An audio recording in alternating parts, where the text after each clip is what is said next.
मड़ई में पूजै बैठे पापा हो कवन गिर नैना नीर चुई नदी के समान जी नैना नीर चुई नदी के समान जी।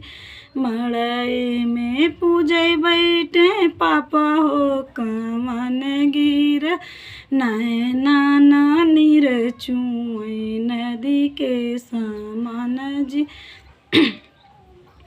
थाली दान दिया पापा लोटा दान दिया हो थाली दान दिया पापा लोटा दान दिया हो आपन दुलारी बेटी दान जीने दिया हो आपन दुलारी बेटी दान जीने दिया हो। मड़ई में पूजै बैठे चाचा हो कवन गिर नैना नीर चुई नदी के समान जी नैना नीर चुई नदी के समान जी।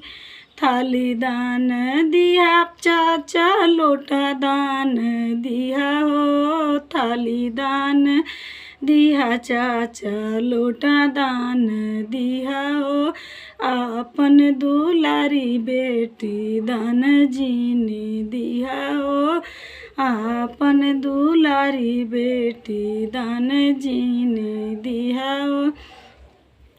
मड़ई में पूजै बैठे भैया हो कवन गिर नैना नीर चुई नदी के समान जी नैना नीर चुई नदी के समान जी।